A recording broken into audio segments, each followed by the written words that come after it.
नमस्कार आदरणीय दर्शकवृन्द, यहाँहरूलाई हार्दिक स्वागत गर्न चाहन्छु। म नवराज तानुक। यो टेलिभिजनको विशेष कार्यक्रम, यो विशेष सन्दर्भमा हामी देशको समग्र राजनीति र विकसित घटनाक्रमको बारेमा सही र सटीक विश्लेषण गर्दै आएका छौँ। विशेषतः सरकार गठनको 100 दिन र 100 दिनमा यो सरकार कति सफल कति असफल चर्चा हुन थालिसकेको छ। भलै यो हनीमुन पिरियडमा सरकारलाई आलोचना गर्ने ठाउँ नहोला, तर सरकारले आशा अपेक्षा गरे अनुरूप जनताको एउटा चाहनामा चाहिँ त्यो निखार ल्याउन सकेन, त्यो आशाको ज्योति बाल्न सकेन र सरकार बढी आलोचना र बढी विवादमा तारियो। वास्तवमै सरकारले मन्त्रीमण्डल विस्तार गर्न नसक्नु र चाहिँ जनताका जनमुखी काममा चाहिँ सरकार त्यति ध्यान केन्द्रित नहुँदा जनताले सरकारप्रतिको आशा मारिसकेको जस्तो पनि देखिन्छ। भलै यो सरकार विषम परिस्थितिमा गठबन्धनको सरकार भए पनि यो सरकारबाट जनताले कयौं चाहनाहरू राख्नु स्वाभाविक हो र अहिलेको परिस्थितिमा देश किन अगाडि बढ्न सकेन, देशमा किन चाहिँ यो व्यवस्थाप्रति आज प्रतिप्रश्नहरू खडा भइरहेका छन्। बेला बखतमा क्रान्ति र प्रतिक्रान्तिबाट उत्पन्न भएका कयौं असहज परिस्थितिबाट यो देशमा के साँच्चीको अहिलेको परिस्थितिमा यो संघीयता, धर्मनिरपेक्षता र यो देशको चाहिँ संविधानमाथि चाहिँ प्रश्न किन खडा भयो? यी आम जनताका कयौं प्रश्न रहे तापनि विशेषतः तराई मधेसमा संघीयताको विकल्प छैन र संघीयतालाई अब कार्यान्वयन गर्नुपर्छ भन्ने जोरतोरको रूपमा चाहिँ तराई मधेस केन्द्रित दलहरूले आवाज उठाए पनि खास गरी 2 नम्बर प्रदेश पछिल्लो समय भ्रष्टाचारको विषयमा मुछिनु र चाहिँ मधेस केन्द्रित दलहरूको टुटफुटको राजनीतिले यो देशमा संघीयता कति मजबुत होला भन्ने सवालसँगै पछिल्लो समय यो देशमा भ्रष्टाचार, अनियमितता र चाहिँ खास गरी जनमुखी काममा चाहिँ निजामती सेवा, कर्मचारी संयन्त्र या भनौँ देशको प्रशासनिक संयन्त्र पनि कमजोर भइनहँदा केही राजनीतिक दल विशेष गरी सीके राउतको पार्टीले चाहिँ जनमत पार्टीले केही जनकारबाहीको अभियान चलाइरहँदा हिजोको नेतृत्व विप्लव जस्तै यो भूमिगत शैली किन खुला राजनीति र मेन स्ट्रिमको राजनीतिमा आए पनि अहिले पनि यस किसिमको उशृङ्खल अराजकता र कानुनलाई पनि आफ्नो हातमा लिने क्रियाकलाप किन भइरहेको छ भन्ने सवालसँगै आम किसानको चाहिँ समस्यामा राज्य किन गम्भीर हुन सकेन, क्षतिपूर्ति र राहत कहिले भन्ने सवालमा रहेर आज विशेष अङ्कमा कुराकानी गर्दैछौँ। हामीसँग कुराकानीको निम्ति बौद्धिक व्यक्तित्व, राजनीतिक विश्लेषण पनि उहाँले राम्रो गर्नुहुन्छ। विभिन्न पत्र पत्रिकामा उहाँका लेख पनि हामीले सुन्दै पढ्दै र हेर्दै आएका छौँ।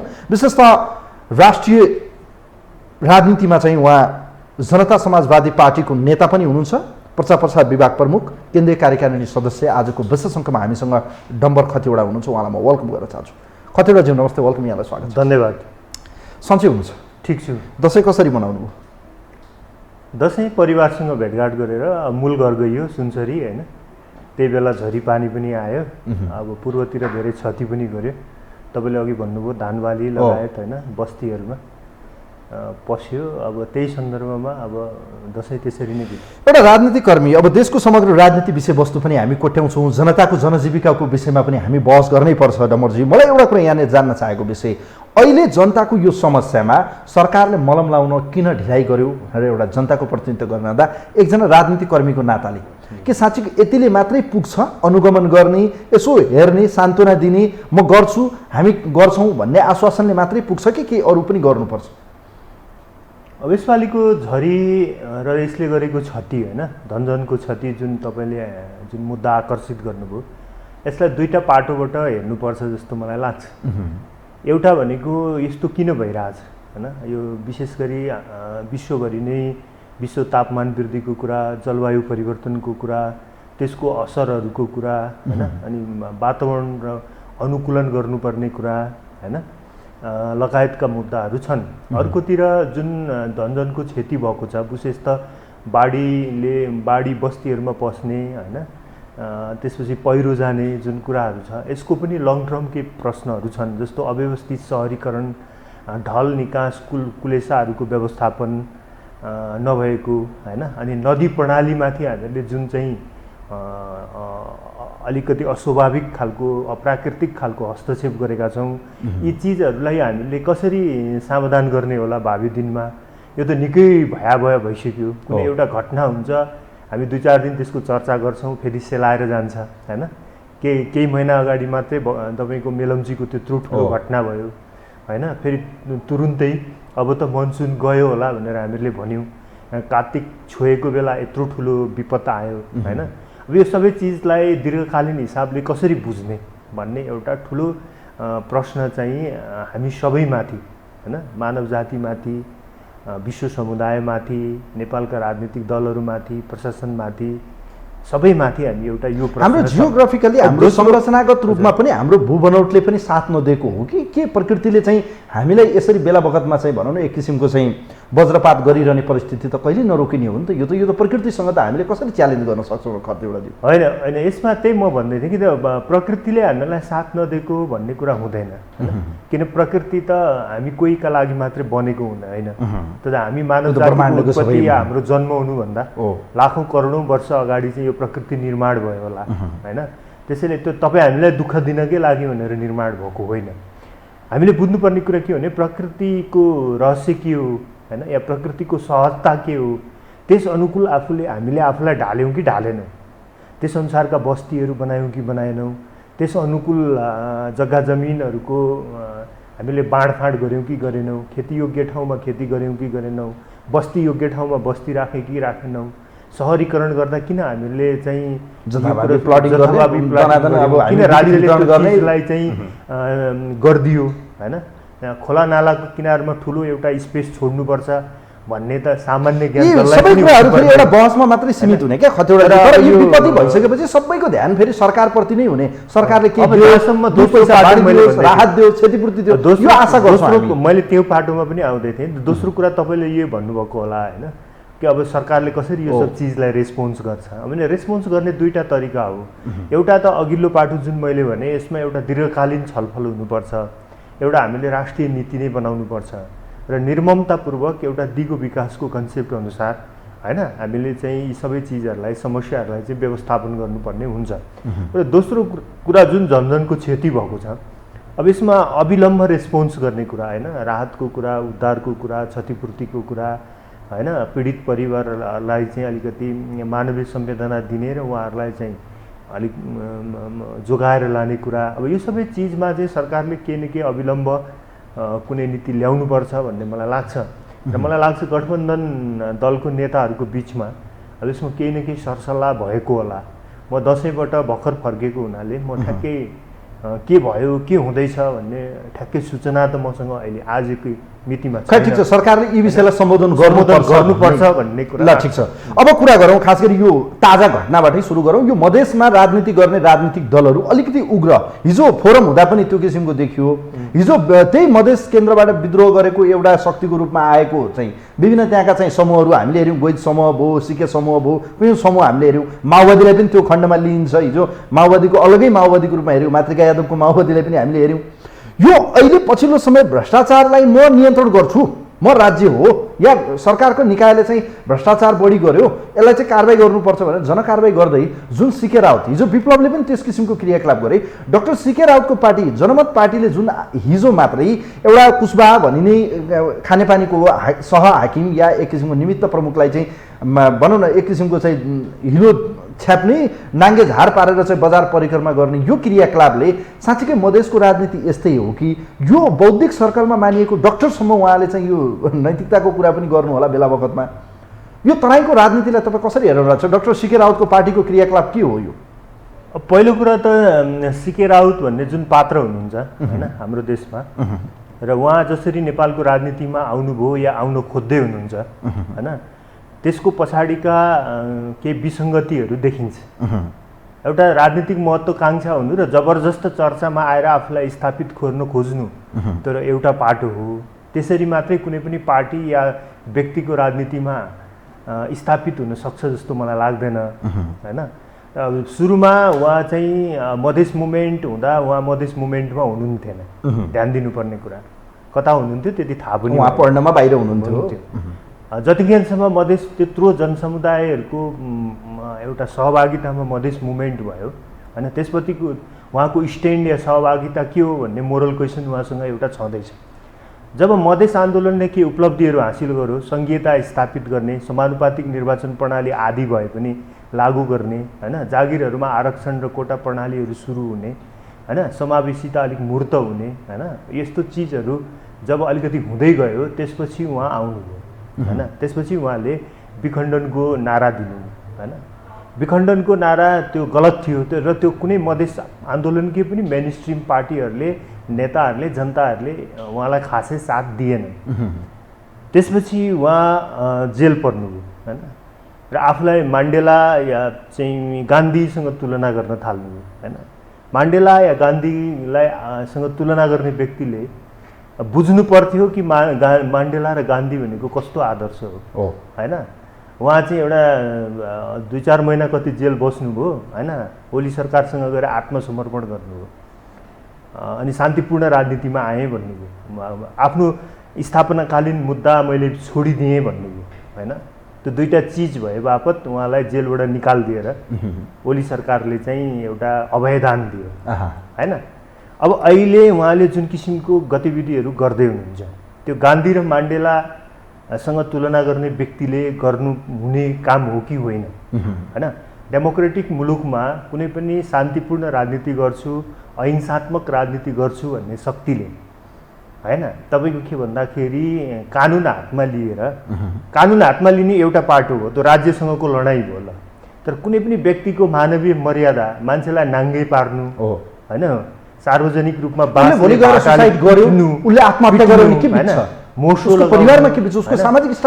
मोसो लगाउनु होइन, गोबर दल्नु, गु दल्नु होइन। एकपल्ट सिकेजीले आफै गरे भयो नि त, एकपल्ट नाङ्गै हिँडे भयो नि जनकपुरमा राजविराजमा, आफैलाई गोबर दलेर, आफैलाई मोसो लगाएर, आफैलाई भाटाले आफैलाई पिट्दै हिँड्दाखेरि उहाँलाई कस्तो अमान्यताको फिलिङ हुन्छ। त्यो आफूलाई हुने फिलिङ अरूलाई पनि हुन्छ भन्ने उहाँ जतिको पढे लेखेको हुँ भन्ने मान्छेले बुझ्नुपर्छ कि पर्दैन होइन। त्यसको राजनीतिक घाटा के हुन्छ, फाइदा के हुन्छ, म त्यतातिर जान्नु। हरेक अमानवीय घटनाहरूको राजनीतिक घाटा र फाइदा हेर्ने कुरा होइन होइन। मानवीय गरिमा भएको समाजमा मात्रै हामी समृद्धि, सुशासन होइन प्राप्त गर्न सक्छौँ। यो उहाँले भ्रष्टाचार विरुद्ध मेरो अभियान हो, म भ्रष्टाचारलाई चाहिँ जरैबाट उखाल्छु, मेरो अभियान भनेको सुशासन बनाउने। राज्यको सबै अङ्ग चाहिँ भ्रष्टाचारी भयो, भ्रष्ट भयो, अख्तियारमा मैले निवेदन दिएँ, उहाँले मैसँग अन्तर्वार्ता भन्नुभएको। यत्रो गर्दा पनि नटेरेपछि एउटा ढलको पानी चाहिँ या ढलको खाल्डो चाहिँ नपुर्याएको कारणले गर्दा हामीले चाहिँ यो जनकारबाही भयो। यो जनकारबाही भन्छ यसलाई। राज्य उहाँको हो, राज्यमा विधि प्रक्रिया, कानुन, विधिको शासन छ कि छैन, उहाँले गरिरहेको क्रियाकलाप राजनीतिक क्रियाकलाप हो कि अराजनीतिक क्रियाकलाप हो? होइन, भ्रष्टाचार विरोधी जनअभियानहरू सञ्चालन गर्नु, जनतालाई जागरुक गर्नु, सचेत गर्नु, धरना गर्नु, निवेदन दिनु, पत्रकार सम्मेलन गर्नु, सम्बन्धित व्यक्तिको कार्यालय अगाडि प्ले कार्ड उठाउनु होइन, उसलाई दबाब दिनु, यी सबै चिजलाई हामी जायज मान्छौँ र जनताको भ्रष्टाचार विरुद्ध आन्दोलन गर्न पाउने अधिकारको सम्मान पनि गर्छौँ होइन। तर त्यसको अर्थ कानुन हातमा लिनु या राज्य नै मै हुँ भन्नु र चाहिँ अमानवीय कर्महरू गर्नु होइन। अहिलेको दुनियाँमा मान्छेलाई गोबर खुवाउनु, गु खुवाउनु भनेको, त्यहाँभन्दा ठुलो खुवाउन खोज्नु या दल दिनु भनेको, त्योभन्दा अमानवीय कर्म के होला? हामीले बनाउन खोजेको 21औं शताब्दीको लोकतान्त्रिक मुलुकमा भ्रष्टाचार विरोधी आन्दोलन यसरी नै गर्ने हो होइन। भोलि उहाँलाई नै भन्नु, उहाँलाई जनमत पार्टीको जुन क्रियाकलापहरू गर्नुहुन्छ त्यसको पैसा तपाईँले कहाँबाट ल्यायो भनेर हामीले प्रश्न राख्यौँ र चाहिँ उहाँले त्यसको कुनै उत्तर दिन सक्नु भएन र उहाँलाई नै नाङ्गे पारेर गोबर डोलाएर घिसार्यौँ भने, सहर घुमायौँ भने उहाँले के भन्नु होला त्यतिखेर? ठिक छ, मलाई गरेको राम्रो हो भन्न सक्नु पऱ्यो नि। अरूलाई गरेको राम्रो हो भने मलाई गरेको पनि राम्रो हो यसो भनिरहँदा उहाँका कार्यकर्ता वा उहाँ सम्बद्ध वा उहाँ आफैले पनि भन्नुहोला, यी भने त भ्रष्टाचारी पार्टी हो। तपाईँहरूलाई त आरोप उहाँको के छ भने 2 नम्बर प्रदेशको मुख्यमन्त्री पनि भ्रष्ट, साइकलमा पनि भ्रष्ट गर्ने भ्रष्टाचारी हो लगायतको उहाँले आरोप लगाएर जसपा र लोसपा दुवै भ्रष्ट हुन्, यिनको विकल्प हामी हो। यी भ्रष्टहरूले बोल्ने भाषा यही हो भन्नु होला नि। के भन्नुहुन्छ यस विषयमा तपाईँ? होइन, अब त्यस तपाईँहरूलाई मजा आउँछ, ठिक छ, लोकतान्त्रिक 21औं शताब्दीको लोकतान्त्रिक राज्यमा होइन कुनै आरोप लगाएर जुन न्यायिक प्रक्रियाबाट चाहिँ पुष्टि छैन, मानिसहरूलाई नाङ्गे घुमाउन पाइन्छ, गोबर खुवाउन पाइन्छ भन्ने सबैको भनाइ हो भने मलाई के कुरा? मेरो मात्र के कुरा? हाम्रो पार्टीको मात्र के कुरा? तर प्रश्न के हो भने हामीले बनाउन खोजेको लोकतन्त्र, हामीले स्थापित गर्न खोजेको मानवीय गरिमा, हामीले स्थापित गर्न खोजेको सभ्य समाज, सुशासित समाजको मोडालिटी त्यो हो त? म यति प्रश्न मात्रै गर्न चाहन्छु। तराई मधेसमा तपाईँहरूले जनतालाई निराश पार्नुभयो, यसको फाइदा आज डाक्टर सीके रावतको पार्टी जनमत पार्टी होइन छोटो समयमा मैले अघि भने तपाईँलाई, म मर्यादाहीन र मानवीय गरिमा विपरीत कार्यहरूलाई कहिल्यै पनि भोटसँग तुलना गर्दिनँ र भोट जित्नु मात्रै राजनीतिको उद्देश्य पनि होइन। यो कतिपल्ट भन्नुपर्ने हो नेपालमा होइन। सबै मान्छेले गएर अन्तिममा भोटसँग चुनावसँग भोट सत्ता आउने त फेरि सत्तामा नपुगिकन कसरी चाहिँ नीति सत्तामा पुग्नको लागि भनेर कसरी- यो सबै थोक गर्ने, सत्तामा पुग्न भनेर मान्छेहरूलाई गुफाउँदै हिँड्ने। तपाईँहरू असफल हुनुभयो क्या तराई मधेसमा, उहाँहरूको आरोप त्यही छ। डाक्टर सीके राउतको स्पष्ट असफल भए भए जनताले असफल बनाउँछ नि त, भोट दिँदैन भइहाल्यो नि। उहाँको पार्टीलाई भोट दिन्छ, जिताउँछ, भइहाल्यो त। उहाँको क्रियाकलापले आज तराई मधेसको राजनीतिमा डाक्टर सीके राउत या पात्र या उहाँको पार्टी चाहिँ कुन किसिमको राजनीति गर्दै खोज्दै हुनुहुन्छ, तपाईँको विचार के हो? यस्तो कुरालाई चाहिँ यो मिडल क्लास क्यारियरिस्ट र पपुलिजमको स्वभाव भन्छ। अङ्ग्रेजी शब्दहरू मैले प्रयोग गरेँ। यो मध्यमवर्गीय सस्तो लोकप्रियता। भनेको सस्तो लोकप्रियतावादी र क्यारियरिस्ट चिन्तन हो कि जसरी पनि केही गरेर गर्नुहुने नगर्नु नहुने, मानवीय अमानवीय, नैतिक अनैतिक, होइन, कानुनी गैर कानुनी, जस्तोसुकै काम गरेर भए पनि आफू चर्चामा आउने, होइन, मान्छेको ध्यान आफूतिर आकर्षित गर्न खोज्ने र त्यो सस्तो लोकप्रियताबाटै कुनै दिन म चाहिँ जनतालाई बेकुफ बनाएर राजनीतिमा सफल हुन्छु भन्ने एउटा झुटो सपना लिएर, फोकटिया सपना लिएर हिँड्ने मान्छेहरूको हरकतभन्दा बढी यो केही पनि होइन। यस्तो मोडालिटीबाट पोलिटिक्स सफल पनि हुँदैन र म त ग्यारेन्टीका साथ सफल पनि हुँदैन भन्छु, सफल हुनु पनि हुँदैन। त हुनु हुँदैन डाक्टर भने- सीके राउतको पार्टी जनमत पार्टी, डाक्टर सीके राउतसँग उहाँले आफूले भन्ने गरे पनि हुनुहुन्छ, उहाँको सोसल स्ट्याटस हेरे पनि अहिले पनि तपाईँको सामाजिक सञ्जाल गएर हेर्दा पनि हुन्छ, जनताको जनमत छ मसँग, अर्थात् जनताको समर्थन छ, हामीसँग जनता छ, तराई मधेसमा मेरो पार्टी नै हो, अरू पार्टी भन्दा मै नै लोकप्रिय छु भन्ने उहाँको अमता। अब यस्तो हेर्नुहोस्, अब यो सिकेजीको पार्टी तपाईँले जुन स्तरमा 4-5 चोटि दोहोऱ्याइ हो। सोधिरहनु भएको छ, यो लेभलमा मलाई चर्चा गर्न खासै इच्छा पनि छैन, होइन।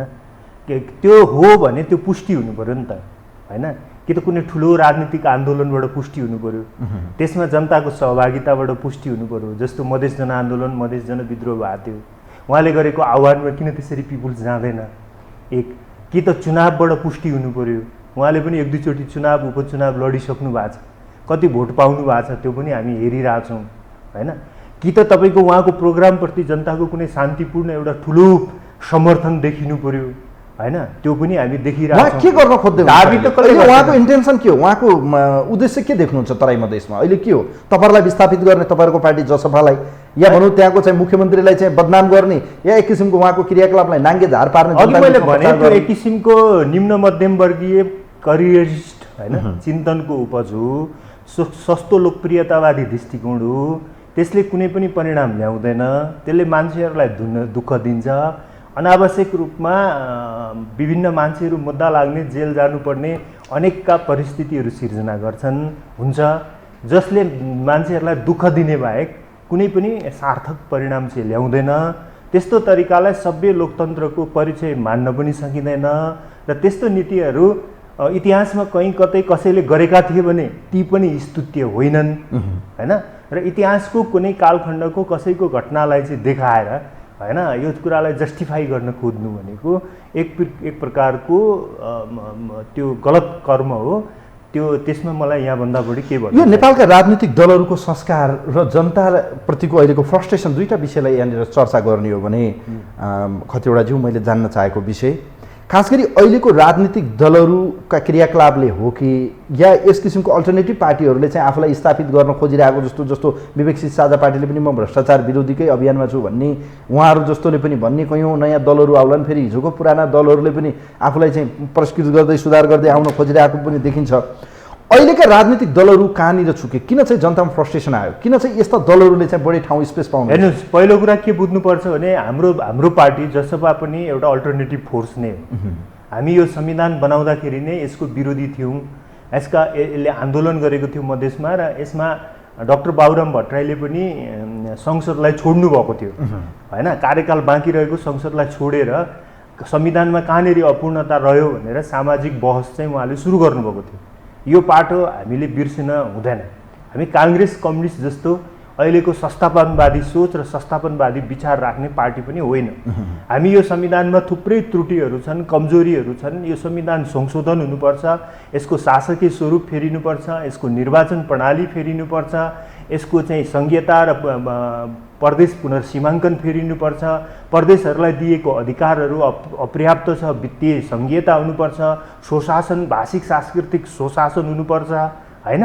तपाईँको भन्ने लगायतका के अरे अख्तियारको पुनर्गठन भएर त्यसलाई जनलोकपाल बनाइनुपर्छ, कर्मचारी तन्त्रमा व्यापक संस्थागत पुनर्संरचनाको जरुरी छ भन्ने सिद्धान्तमा, मान्यतामा, एजेन्डामा विश्वास गर्ने पार्टी हो।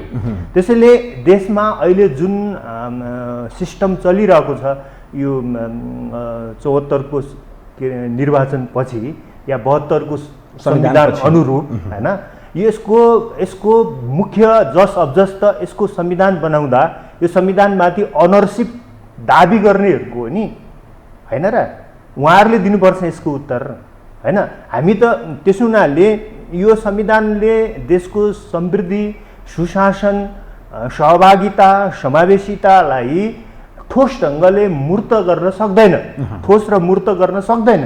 त्यसो भएको हुनाले यसमा चाहिँ व्यापक परिमार्जन र संशोधन छ, सम्भव हुन्छ भने पुनर्लेखनसम्म गरौँ भन्ने हो नि त हाम्रो पार्टीको भनाइ त।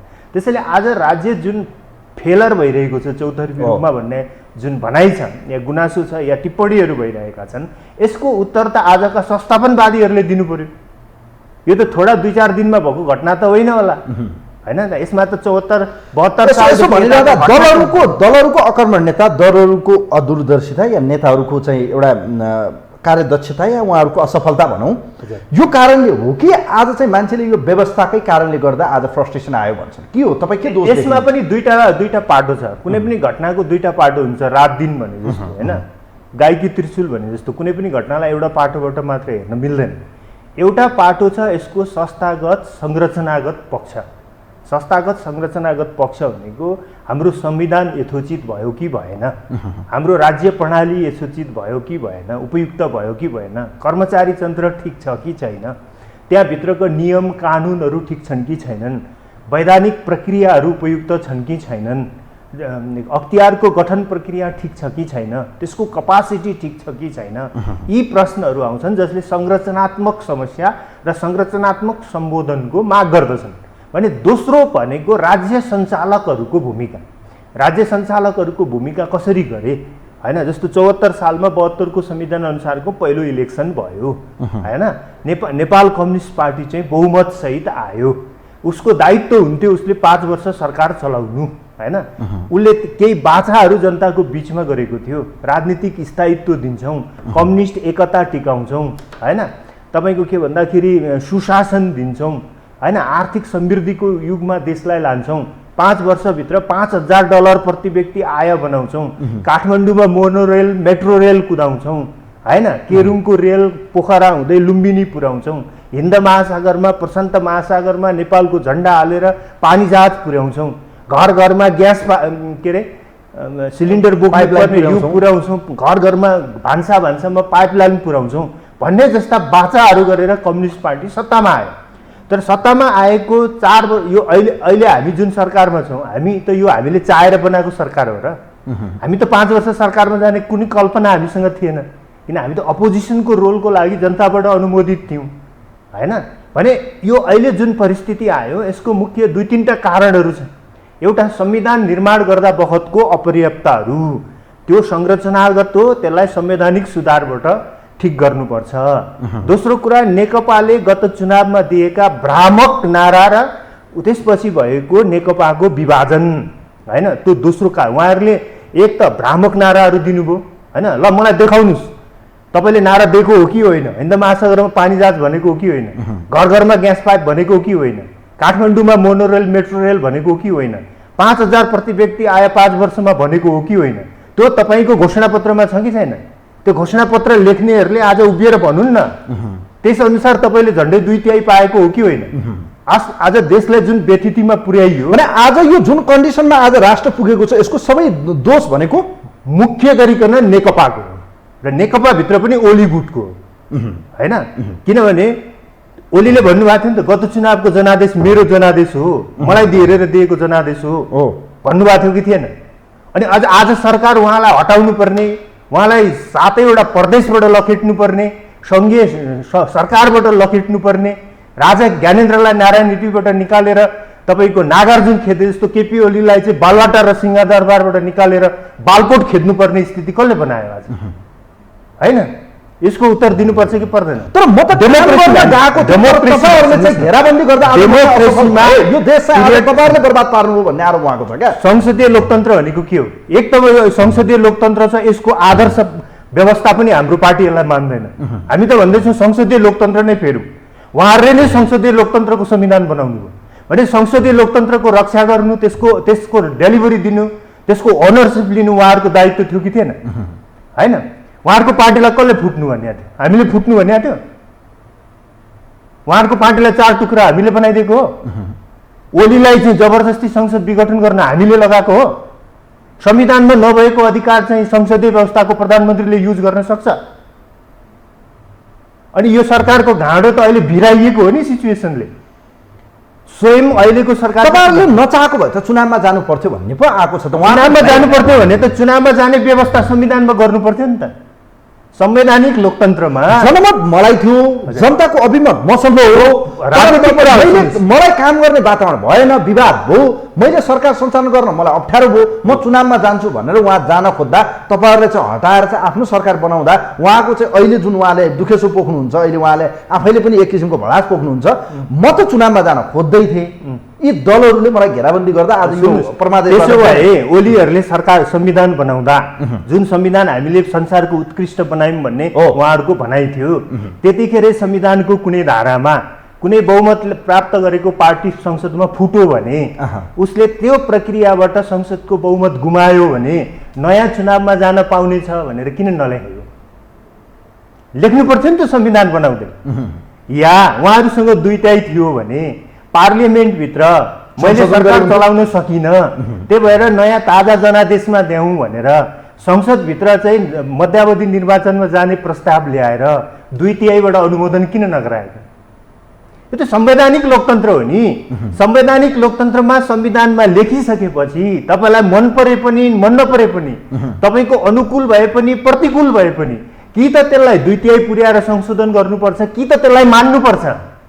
यति ज्ञान पनि नेकपा भन्ने साथीहरूको, एमाले भन्ने साथीहरूको, ओली गुट भन्ने साथीहरूको त्यति पनि बुद्धि छैन भने उहाँहरू के मदन भण्डारीको उत्तराधिकार हो?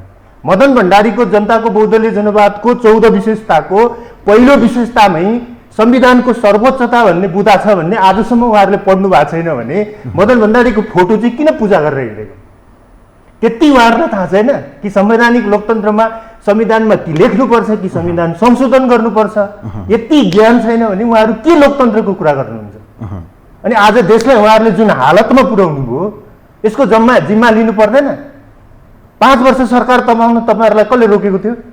हामीहरूले फुटाइदिएको तपाईँको पार्टी, हामीहरूले दिएको तपाईँलाई त्यो कुबुद्धि 2-2चोटि संसद विघटन गर्ने।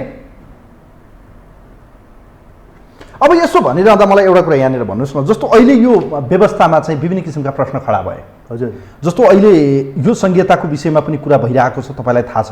संहिताले गर्दा आज देश यो परिस्थितिमा भड्खालोमा पुग्यो, संहिता धान्न सकेन। यो परिस्थितिमा चाहिँ संहितामा पुनर्विचार गर्नुपर्छ भन्ने जनमत तपाईँले देखिरहनु भएको छ होइन? रविन्द्र मिश्रले बखैदा उहाँले एउटा स्टेटमेन्ट निकाल्नुभयो, राष्ट्रिय मिडियामा ठुलै प्रचारबाजी भयो। धर्मनिरपेक्षता पनि यो देशमा चाहिँ बहुसङ्ख्यक हिन्दू राष्ट्रवादी, यो भनौँ न हिन्दूवादीहरू हुँदाहुँदै यो चाहिँ यो एक किसिमको व्यवस्थाले यो संविधानमा पनि त्रुटि छ र चाहिँ अहिलेको दलहरू पनि फेलियर भयो। नेताहरूमा चाहिँ देश र जनताप्रतिको एउटा दूरदृष्टि भएन, दूरदृष्टि देखेन भन्छन् मान्छे। तपाईँ के भन्नुहुन्छ? हेर्नुहोस्, यो सृष्टिको नियम नै हो होइन? कुनै पनि पदार्थ त्रिआयामिक हुन्छ, जसलाई हामी लम्बाइ चौडाइ उचाइ भन्छौँ होइन? समय पनि त्रिआयामिक छ, जसलाई हामी विगत वर्तमान र भविष्य भन्छौँ। त्यस्तै पोलिटिक्समा पनि मुख्य त्रिआयामिक सोचहरू हुन्छ, वर्तमानलाई आदर्श मान्ने, भविष्यको कल्पना गर्ने र विगततिर फर्किन चाहने होइन? यो 3 प्रकारको सोचहरू कुनै घटनापछि, कुनै समस्यापछि मानिसहरूमा उत्पन्न हुनु चाहिँ सृष्टिको नियम हो, प्रकृतिको नियम हो, स्वाभाविक कुरा हो। तर सृष्टिको अर्को पनि एउटा नियम छ। सृष्टिको नियममा वर्तमान कहिले पनि भविष्यतिर फर्किँदैन। भविष्यको समीक्षा हुनसक्छ, भविष्यको अध्ययन हुनसक्छ, भविष्य इतिहास हुन्छ। त्यसपछि केही पाठहरू सिक्नुपर्छ, पढ्नुपर्छ, बुझ्नुपर्छ, अनुभव हासिलहरू गर्नुपर्छ। तर ती भविष्यतिर जानका लागि मार्गदर्शन हुन्छ नि, त्यो विगततिर फर्किनका लागि हुँदैन होइन?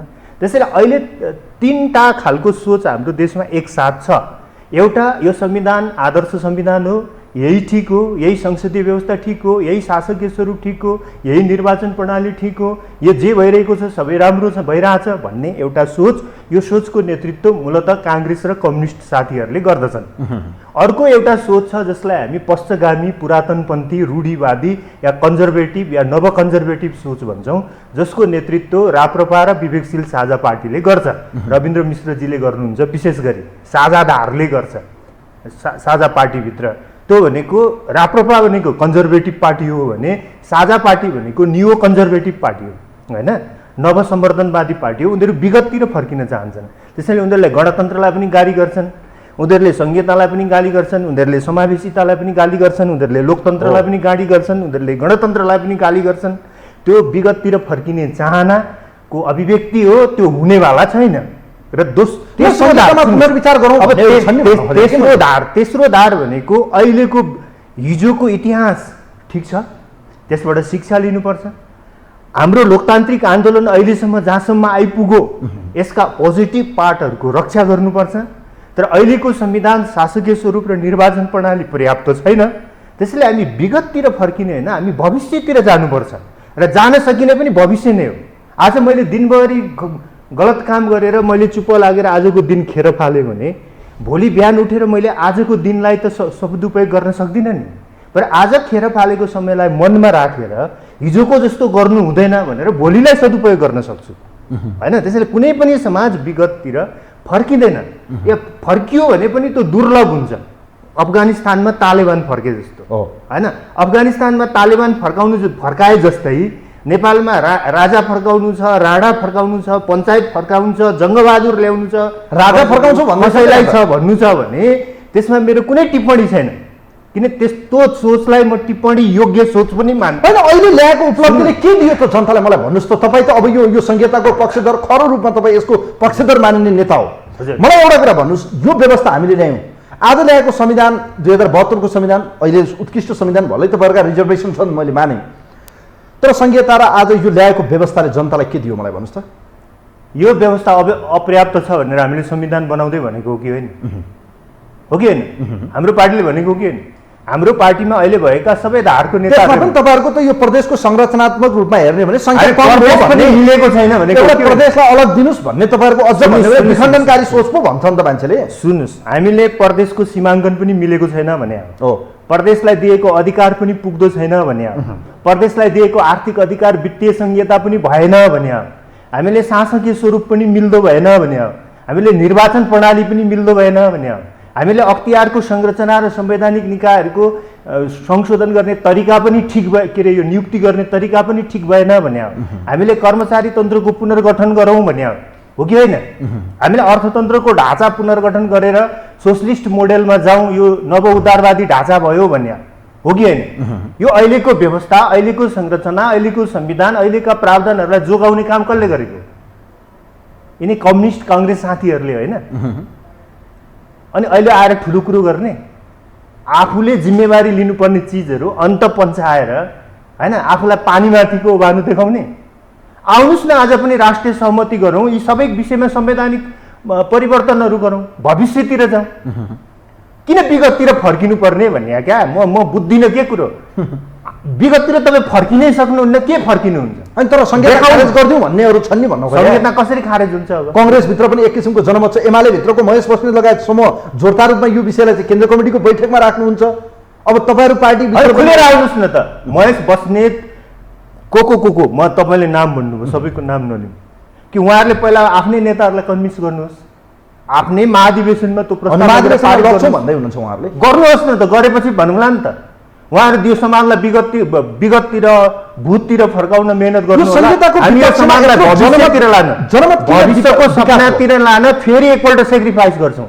यो कुरा म एकदम क्लियर भन्न चाहन्छु तपाईँलाई कि यो संविधानमा भएका, सुन्नुहोस्, यो संविधानमा भएको लोकतन्त्र, यो संविधानमा भएको गणतन्त्र, यो संविधानमा भएको समावेशिता, यो संविधानमा भएको संघीयता, यो संविधानमा भएको धर्मनिरपेक्षता, यो संविधानमा भएको समाजवाद उन्मुख र यो संविधानको निर्देशक सिद्धान्त र मौलिक हकमा लेखिएका कुराहरू कसैले पनि उल्टाउन खोज्छ र समाजलाई पञ्चायतकालतिर, राजतन्त्रतिर, राणाशाहीतिर लान चाहन्छ भने ती मान्छेहरूले कान खोलेर सुनुन् कि यो देशमा एउटा ठुलो राजनीतिक सङ्घर्ष हुन्छ र त्यो सङ्घर्षमा त्यसो हुन नदिनका लागि हामी जुन स्तरको सेक्रिफाइस गर्नुपर्छ गर्छौँ र हामीलाई विगततिर समाजलाई जान दिँदैनौँ। तर यो विगततिर समाजलाई जान दिँदैनौँ भन्नुको अर्थ वर्तमानसँग हामी सन्तुष्ट छौँ भन्ने होइन। यहाँनिर मैले छोटोमा वर्तमानबाट भविष्यसम्म लानुपर्छ। ठिक छ, यसैमा मैले तपाईँको छोटो जवाब चाहेँ। यो संविधान भने अरूले बोकाइदिएको भरिया भारी हो, भरिया बनेको हामी मात्रै भन्छन् मान्छेले, खास गरी यो पश्चिमातिरबाट हो कि अरूको डिजाइनमा नेपाली जनताको र नेपाली समाज अनुसार या नेपालको माटो अनुसारको यो संविधान होइन भन्ने एक थरीको विश्लेषण छ। यसमा मलाई अलिकति तपाईँले बल पुग्ने गरेर यो संविधानलाई जसरी आज तपाईँले भन्दै हुनुहुन्छ यो कुनै पनि व्यवस्था अब उल्टिन सक्दैन, हामी हिजो फर्किन सक्दैनौँ, अगाडि बढ्ने हो, हामी प्रगतिशील हुने हो भनेर तपाईँले भनिरहँदा यो अहिले जनमत यति धेरै डेभलप हुनुको पछाडिको रिजन के हो त? जनमत डेभलप भएको छ भने आधार के? 2-4जना मान्छेले लेख एक दुईवटा इन्टरभ्यू दिए, त्यस्तो इन्टरभ्यू र लेख त हामी पनि सप्ताहमा हजारौँ लेखिरहेछौँ नि। यो सामाजिक सञ्जालमा देखिएको मत सर्वेक्षणलाई के भन्नुहुन्छ तपाईँ? सामाजिक सर्वेक्षण कसले मत सर्वेक्षण, अथेन्टिक मत सर्वेक्षण कसको छ? कसले भनेको छ कि यो देशमा सङ्घीयता खारिज गर्नुपर्छ भन्नेहरूको बहुमत छ? कसले भनेको छ कि राजतन्त्र ल्याउनुपर्छ भन्नेहरूको बहुमत छ? राजतन्त्र ल्याउनुपर्छ भनेर गत वर्ष सडकमा जुलुस गर्दै हिँड्नेहरूको आज के हालत छ? कहाँ छन् त त्यो? अनि के हामीले गरेका जुलुसहरू, हामीले गरेका आमसभाहरू, हामीले गरिरहेको जनपरिचालन तिनीहरूको भन्दा सानो छ अनि तिनीहरूको कुरा हामीहरूले मान्नुपर्ने? कसरी पुष्टि हुन्छ कि यो समाजलाई उल्टो लानु ठिक हो? तपाईँलाई जसलाई जनमत भन्दै हुनुहुन्छ, जसलाई चाहिँ मत सर्वेक्षण भन्दै हुनुहुन्छ, जसलाई चाहिँ ठुलो आवाज भन्दै हुनुहुन्छ, त्यसको चाहिँ अथेन्टिसिटी के कहाँनेरि छ त्यो? तर यो अहिलेको सङ्क्रमणकालीन अवस्थामा राजनीतिक दलहरूको चाहिँ यो किचलो एक किसिमको राष्ट्रिय शक्तिहरूको बिचमै एक किसिमको डिसब्यालेन्स देखिरहँदा, ध्रुवीकृत भइरहँदा, नेपालमा अस्थिरता भइरहँदा यस किसिमको व्यवस्थामाथि प्रहार हुन सक्ने सम्भावना हुन्छ हुँदैन? हुँदैन। मान्छे व्यवस्था जान सक्छ है भन्ने कुरा, व्यवस्था जान सक्छ, गयो भने भविष्यतिर जान्छ नि त। अझ राम्रो लोकतन्त्र, अझ राम्रो गणतन्त्र, अझ राम्रो सङ्घीयता, अझ राम्रो धार्मिक स्वतन्त्रता, अझ राम्रो समाजवाद, अझ राम्रो समावेशिता, त्यतातिर जान्छ नि। फर्केर पञ्चायत राणाकालतिर जान्छ त? त्यसो हो भने तपाईँहरू डरले किन सडकमा गएर नाराबाजी गरेको ओलीका विरुद्ध? यो पल्टिँदैन, यो उल्टिँदैन भने ओलीलाई तल आउन गरेको, ओलीले गैर एक्स्ट्रा कन्स्टिट्युसनल राइट्सको प्रयोग गर्न खोज्नुभयो। यही कुरा मान्छेले बुझ्दैनन् कि मलाई दुःख लाग्छ। त्यसको उपलब्धि के हुन्थ्यो त? उहाँलाई के फाइदा हुन्थ्यो त्यो पनि भन्नु न त तपाईँले। ओलीले त्यो गर्नुको पछाडिको उहाँको मकसद के? पुग्नुहोस्, यो कुरा राम्ररी बुझ्न जरुरी छ। के बुझ्न जरुरी छ भने लोकतन्त्र मूलतः दुई प्रकारको हुन्छ। एउटा कन्स्टिट्युसन बेगरको, बेलायतको जस्तो लिखित संविधान नभएको देशमा कानुन र प्र्याक्टिसहरूले जे नजिरहरू स्थापित गर्छ त्यही कुरालाई मानेर हिँड्ने हो। हाम्रो लोकतन्त्र चाहिँ त्यस्तो लोकतन्त्र होइन। हाम्रो लोकतन्त्र चाहिँ संवैधानिक लोकतन्त्र हो। संवैधानिक लोकतन्त्रमा चाहिँ संविधानवादको सिद्धान्तमा आधारित हुन्छ हैन। त्यो भनेको के हो भने संविधानमा कि त संविधान हुनु हुँदैन, संविधानमा लेखिसकेपछि जे चिज संविधानमा लेखिएको हुन्छ त्यो मानेर हिँड्नुपर्छ, कि त त्यसलाई 2/3 पुर्याएर संशोधन गर्नुपर्छ के? संविधानमा कहाँनिर चाहिँ व्यवस्था लेखा छ कि परमादेशले चाहिँ प्रधानमन्त्री बनाइदिनुपर्छ भन्ने पनि छ? यो संविधान यो चाहिँ के हो भने त्यो ओलीपन्थी तर्क हो हैन, यसको कुनै उत्तर हुँदैन। हाम्रो संविधानले संविधानको व्याख्या गर्ने सर्वोच्च अधिकार सर्वोच्च अदालतले दिएको छ। मैले त्यही भने संविधानको अन्तिम व्याख्या त को? सुप्रिम कोर्ट केमा लेखे अनुसार यही संविधानमा लेखे। अनि यो संविधान कसले बनाएको? ओलीहरूले पनि हस्ताक्षर गरेर बनाएको होइन। अनि किन लेखेको त्यो संविधानमा कि सर्वोच्च अदालत संविधानको अन्तिम व्याख्याता हुनेछ? हटाइदिउँ न त त्यो धारा, ओली नै संविधानको अन्तिम व्याख्याता हुनेछन् भनेर लेखिदिउँ न त, हामीलाई के आपत्ति? कन्स्टिट्युसनल डेमोक्रेसीको कुरा गर्दैछु नि म त, संविधानवादको पछिल्लो समय अदालत विवादमा तानिनुको पछाडि अर्को कुरा हुन्छ। यदि सरकार परमादेशको हो भने संसद परमादेशको होइन, अनि ओलीहरू किन संसदमा गएका? किन तल भत्ता खाएका? किन त्यो संसदमा गएर वेल घेराउ गरेका? त्यो रिस्टोर संविधान संसद रिस्टोर कसले गरिदिएको? त्यही परमादेशले होइन।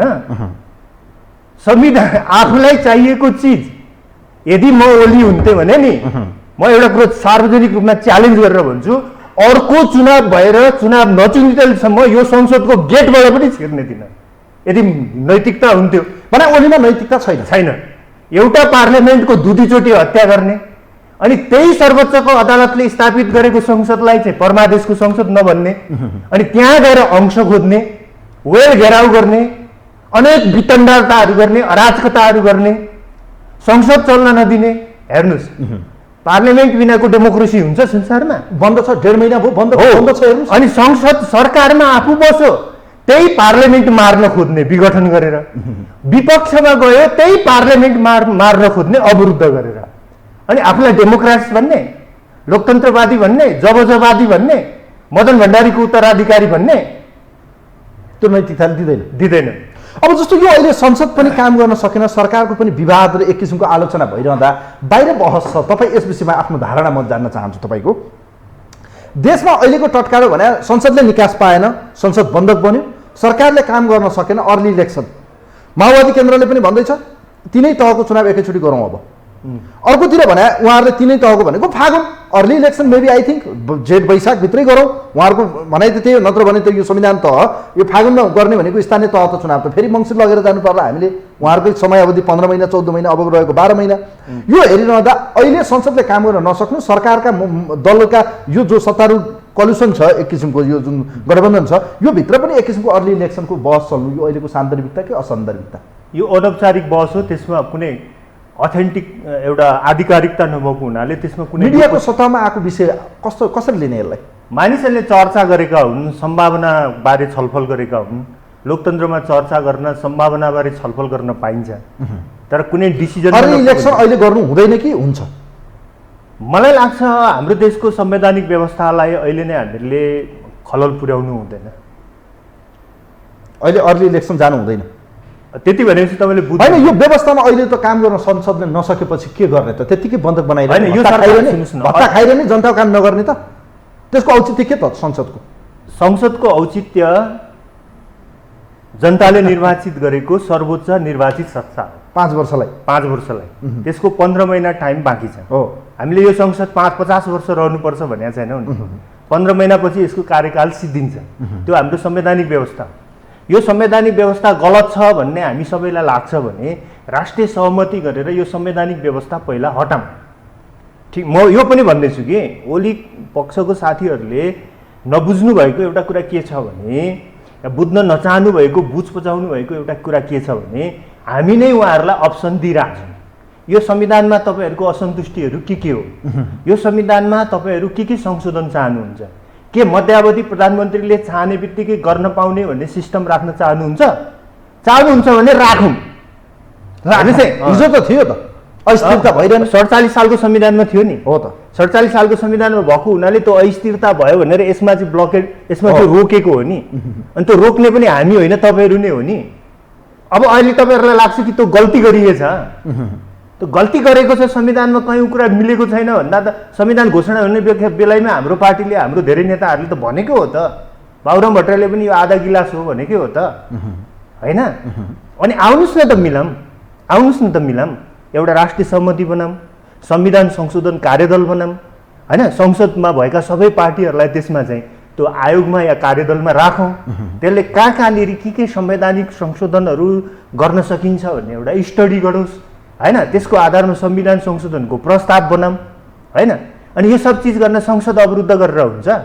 नेसनल डायलग रोकेर हुन्छ? अब निकास के त? मान्छेले के भन्न थाल्यो भने एउटा या त अर्ली इलेक्सन जाउँ, होइन? एउटा अर्को कुरा पनि म भन्छु कि सबैले घोषित रूपमा भनौँ, यो देश संवैधानिक लोकतन्त्रमाले चल्नेवाला देश होइन, होइन? यो चाहिँ बेलायतको जस्तो संविधानविहीन मुखले जे बोले त्यही हुने देश हो भन्छ भने सबै मिलेर पहिला संविधान च्यातौँ, अनि त्यसपछि कुस्ती खेलौँ, होइन? हामीलाई जित्नुहोस्, पछार्नुहोस्, सिद्ध्याउनुहोस्, एकल राज गर्नुहोस्, एक छत्त चक्रवर्ती सम्राट। चुनावमा जान चाहिँ तपाईँहरूलाई डर चाहिँ कहाँनिर? कहीँ पनि डर छैन। अनि किन चुनावमा नजाने? जाउँ त चुनावमा जान संविधानमा लेख्नु पर्यो। यत्रो बेर भन्छु, फेरि तपाईँ त्यही कुरा भन्नु। अब चुनावमा जाने, संविधान मध्यावधि चुनावमा जाने संवैधानिक व्यवस्था हाम्रो संविधानमा छैन। सबै कुरा संविधान हो त त्यसो भए? हजुर, सबै कुरालाई संवैधानिक लोकतन्त्रमा संविधान चाहिँ व्यावहारिक रूपमा राजनीतिक सहमतिको आधारमा पनि निकास निकाल्न सकिने सूत्रहरू हुन्छ हुँदैन? तपाईँ त विज्ञता हासिल गरेको, विश्लेषण गर्न सक्ने व्यक्ति। सुन्नुहोस्, संविधानमा तोकिसकेपछि त्यसलाई संशोधन गर्नुपर्छ, ठिक छ, यो मान्नुहुन्छ? यो राजनीतिक दलको एक किसिमको अन्डरस्ट्यान्डिङ लेटर त हो नि त, होइन? दस्तावेज त हो नि त, राजनीतिक राजनीतिक दस्तावेजले हुँदैन नि त, पार्लियामेन्टबाट 2/3 पुर्याउनु पर्यो नि त। सहमतिको दस्तावेज देउपा 5-6 जना नेताहरू बसे, बालुवाटारमा बसे, एउटा सहमति गरे भनेर संविधान संशोधन हुन्छ कि? त्यसको प्रोसेस हुन्छ। प्रोसेस भनेको पार्लियामेन्ट चल्नु पर्यो, पार्लियामेन्टबाट 2/3 पुग्नु पर्यो। के लाग्छ, पार्लियामेन्ट चल्न दिन्छ एमाले? दिँदैन भने यो हाम्रो मात्रै समस्या हो र? यो देश हाम्रो पेवा हो र? यो देश हाम्रो ठेक्का हो र? यो देश, यो जनता, यसको भविष्य, यसको आर्थिक उन्नति, यसको प्रगति, यसको जिम्मा एमालेहरूले, ओलीपन्थीहरूले लिनु पर्दैन? अनि के देशलाई बर्बाद गरेर उहाँहरूको पार्टी टिक्नेवाला छ? एउटा जिम्मेवार राजनीतिक दल हो भने यति धेरै केन्द्रीय सरकार छोड्नु पर्यो, 7-8 प्रदेश छोड्नु पर्यो, बुद्धि आउनु पर्दैन अलिकति? डमर खतिवडाज्यू, यहाँनिर म संक्षिप्तमा चाहन्छु, जुन यो सरकारले चाहिँ एउटा पार्टी फुटाउने अध्यादेश ल्यायो त्यसको घाटा तपाईँहरूलाई पनि भयो, तर तपाईँहरूभन्दा बढी पीडा चाहिँ ओलीहरूलाई किन? के को पार्टी फुटाएको बढी पीडा चाहिँ ओलीहरूसँगै सोध्नुहोस् न, मलाई के भयो? अब एउटा कुरा यहाँनिर जाँदा जाँदै यो सरकार, तपाईँहरूको गठबन्धनको सरकारको 100 दिन मध्ये 88 दिनमै बल्ल बल्ल सरकारले पूर्णता पायो। अब हेर्ने हो भने 12-15 दिनको यो पिरियडलाई हामीले यसो समीक्षा गर्ने हो भने यो 100 दिनमा देउबा सरकार कहाँनिर चुक्यो या असफल भयो? हामीले के भनिरहेका छौँ भने जनताको आशा अपेक्षा एउटा थियो, जनता के सरकार, यो सरकारप्रति जनताको अपेक्षा के थियो ल भन्नुहोस् मलाई? यो सरकारलाई जनताको कुनै अपेक्षा थिएन, होइन? सुन्नुहोस्, यो सरकार अहिले बन्छ भन्ने जनतालाई थाहा पनि थिएन। यो सरकार यसरी बिचमा बनोस् भनेर गत चुनावमा जनताले भोट दिएको पनि होइन। हामी सरकारमा जान्छौँ भनेर पर्खेर बसेका पनि होइनौँ। हामीलाई यो सरकार चुनाव गर्न बनेको सरकार हो नितान्त। यो सरकारबाट जनताको ठुलो अपेक्षा नै छैन, मैले बुझेको चाहिँ। भने यो सरकार यो तदर्थवादी सरकार हो। यो गत चुनावमा नेकपाले प्राप्त गरेको झन्डै 2/3 को जनादेश चलाउन नजान्दा, नेकपा विभाजित हुँदा र ओलीले गैर संवैधानिक ढङ्गले संसद विघटन गरेको कारणले यो सरकार जनताप्रति उत्तरदायी सरकार हो कि? यो सरकार अपेक्षा छैन भने त उत्तरदायी पनि किन हुनु पर्ला र? त्यसो भए यो सरकार किन बनाइरहनु पर्ला र? सरकार बिनाको राज्य हुन्छ? सरकार बिनाको देश मलाई देखाइदिनुहोस् त दुनियाँमा। यो तदर्थ सरकारको क्यारेक्टरहरू हुन्छन् के? सरकारको चरित्रहरू स्थिति अनुसार फरक फरक हुन्छन्, उसका दायित्वहरू हुन्छन्। यो सेवा सुविधा र भत्ता खानालाई मात्रै अहिलेको सरकार हो त? त्यसो भए यो सरकार भनेको ओलीको प्रतिगमनलाई रोक्ने, संविधानलाई ट्र्याकमा ल्याउने, संवैधानिक लोकतन्त्रलाई प्रत्याभूति गर्ने, होइन? एउटा यो सरकारको काम त्यो। दोस्रो काम भनेको यो सरकार के बन्दाखेरि के कानुनी जटिलताहरू थिए, नेकपा फुटेको थियो, नेकपाको फुटलाई वैधानिकीकरण गर्ने कि नगर्ने भन्ने बहस थियो, होइन? यो सबै चिजको एउटा परिस्थितिलाई सेटल गरेर कन्स्टिट्युसनल डेमोक्रेसीलाई कन्टिन्यू गर्नुपर्ने दोस्रो। तेस्रो कुरा भनेको यो सरकार बनिसकेपछि डे टु डे प्रशासन दिने, शान्ति सुरक्षा दिने, त्यो भइगयो। चौथो कुरा भनेको यो सरकार जुन परिस्थितिमा बनेको छ यो कुनै एकल पार्टीको 2/3 को सरकार होइन, सामान्य बहुमतको सरकार पनि होइन। यो 5 दलीय गठबन्धनको सरकार हो र 5 दलीय गठबन्धनले न्यूनतम साझा कार्यक्रम बनाएको छ, हैन? Common minimum programme. त्यसो भए जाँदा जाँदै मलाई एउटा कुरा भन्नु छ, यो सरकारले कुन काम गर्छ गर्दैन, यसो हो भने यो सरकारले एमसीसी पनि नपास गरे हुन्न र? किन एमसीसी को पछि यो सरकारलाई चाहिँ फेरि बढी नै दौड्नु पर्या? हिजो पनि तपाईँलाई आज मात्रै भन्ने हो भने प्रधानमन्त्री धनगढी पुगेर के भन्नुभयो भने एमसीसी यथास्थितिमा पास गरिन्छ, कुनै पनि हालतमा पास गर्नुपर्छ, यो अमेरिकाले दिएको सहयोग लैजा भनेर दिँदा हामीले नलिने, लिने हो भनेर भन्नुभयो। तपाईँ के भन्नुहुन्छ? हेर्नुहोस्, एमसीसी को विषयमा तपाईँको एमसीसी तपाईँले उठाइहाल्नुभयो। यो इन्टरभ्यूमा तपाईँसँग कति टाइम छ मलाई थाहा भएन, 2-4 मिनट, होइन? अब यो सबै यसको सबै अन्तर केलाउन सकिन्छ सकिँदैन। तर मैले के भन्छु भने यो एमसीसी लिने कि नलिने, एमसीसी पारित गर्ने कि नगर्ने भन्ने कुराको बहसमा जान पहिला यसको पृष्ठभूमिमा भएका कतिपय चिजहरू हामीले सम्झिनुपर्छ, होइन? पहिलो कुरा के हो भने हाम्रो देशको अर्थतन्त्र अहिले कस्तो छ, होइन? हामी त ऋणमा भर परेका छौँ त, हाम्रो करिब 65%, 63 देखि 65% हाम्रो चालु खर्च हुन्छ, होइन? एराउन्ड 70 नै भनौँ न, होइन? अनि तपाईँको करिब 23% मात्रै हाम्रो विकास खर्च हुन्छ, होइन? 10 देखि 13% को बिचमा चाहिँ हाम्रो चाहिँ वैदेशिक अथवा आन्तरिक ऋणको सामा ब्याजको भुक्तानीमा खर्च हुन्छ। हाम्रो राजस्व, आन्तरिक राजस्वले मरेर चालु खर्च धान्छ। हामीसँग विकास खर्च बजेटमा त हामी छुटाउँछौँ, तर रेभेन्यूको दृष्टिकोणबाट त्यसलाई मिट गर्ने रकम चाहिँ हामीसँग हुँदैन। यो अर्थतन्त्रलाई यो हालतमा कसले पुर्यायो? करिब विगत 30 वर्षदेखि हाम्रो अर्थतन्त्रको चरित्र राष्ट्रिय बजेटको चरित्र यस्तो छ। यसको दोषीको यसको एउटा बहस हुन सक्छ। दोस्रो कुरो, एमसिसी दिन अमेरिका आएको त होइन। एमसिसी त अमेरिकाले विश्वभरिको देशहरूलाई निवेदन हाल्न लगाएर 47 वटा देशलाई उसले छनौट गरेको। छनौट भएको मध्ये हामी पनि परेको। यदि हामीलाई एमसिसी लिनै थिएन भने हामी निवेदन हाल्न किन गएको, माग्न किन गएको होइन? एमसिसीसँग सम्झौता किन गरेको, प्रोसेस पुरा किन गरेको, बारम्बार डायलगमा किन बसेको, संवाद किन गरेको होइन? नेगोसिएसनको मिटिङहरू किन आयोजना हामीले गल्ती गर्यौँ, अब के गर्ने त त्यो भन्दिनु न होइन? अनि यो सब चिजमा को सामेल छ? कुन पार्टीको सरकार, कुन पार्टीको नेता सामेल थाहै छ नि? शेरबहादुर देउवा प्रधानमन्त्री, माओवादीको समर्थनमा बनेको तत्कालीन ज्ञानेन्द्र कार्की होइन। नेगोसिएसन सुन्नुभएको कमरेड प्रचण्डलाई म खुलेआम भन्न चाहन्छु, यसको वास्तविक नेगोसिएसन त कमरेड प्रचण्ड प्रधानमन्त्री र कृष्णबहादुर महरा अर्थमन्त्री भएको बेला भएको हो। फाइनलाइज न देउपा र ज्ञानेन्द्रबहादुर कार्की प्रोग्राम भट्टराईकै पालामा सुरु भएको। अनि यसको सबैले नैतिक दायित्व लिनु पर्दैन? अहिले ठुलो कुरो गर्ने जनताको विरोध भयो नि त, अब के गर्ने त? जनताको विरोध के कुरामा भयो? कहाँ भयो? एमसिसी नल्याऊ, कहाँ भयो? ल जनता यत्रो सडकमा आएको देख्नु भएन? कहीँ पनि देख्दिनँ ल हेर्नुहोस् अब होइन। हामी पनि त एमसिसी पास हुनुपर्छ भन्नेहरू पनि त यो देशमा छौँ नि त। आउनुहोस् न टेबलमा बसेर छलफल। एमसिसी पास गर्ने अमेरिकी सेना ल्याउने किन? त्यस्तो हावादारी कुरामा नजानुहोस्। अमेरिकाले आजसम्म नेपालमा गरेको करिब 50-60 वर्षको हिस्ट्रीमा अमेरिकाले कति प्रोजेक्टहरूमा लगानी गर्यो? तपाईँले अमेरिका सेना कहाँ आएको देख्नु? तर यो त ढल्केपरदेखि नारायणघाटको सडक बनाउँदाखेरि तपाईँको अमेरिकी सेना आयो होइन? या अरू कतिपय अमेरिकी युएस एडमा हामीले यत्रो प्रोजेक्टहरू गरेका छौँ, थुप्रै कामहरू गरेका छौँ, त्यहाँ अमेरिकी सेना आयो होइन? अहिलेसम्मको प्रोजेक्टहरू त संसदबाट पास भएको छैन नि त। यसलाई संसदमा लग्दाखेरि अलिक शङ्का चाहिँ हुन्छ हुँदैन भन्ने मात्रै हो। संसदबाट पास हुनु त झन् राम्रो हो त। लोकतन्त्रमा संसद कानुन बनाएर जनविधिको रूपमा अमेरिकाको मान्छेहरूले संसद भनेको जनताको सर्वोच्च निर्वाचित संस्था हो। तँसँग लुकाएर काम गर्नु राम्रो हो कि जनतालाई थाहा दिएर? यदि तपाईँलाई यही काम अर्थ मन्त्रालयको वैदेशिक अनुदान शाखाले लुकाएर गरेको भए अहिले तपाईँलाई मलाई एमसिसीको प्रश्न सोध्नुहुन्थ्यो? तपाईँलाई यो प्रश्न थाहा भयो, पारदर्शिताको दृष्टिकोणले, जनताले थाहा पाउनुपर्ने दृष्टिकोणले यो लोकतन्त्रको सिद्धान्त अनुरूप भयो कि विपरीत भयो? खैर ठिक छ, यसको बहस विश्लेषण आगामी दिनमा गरौँला।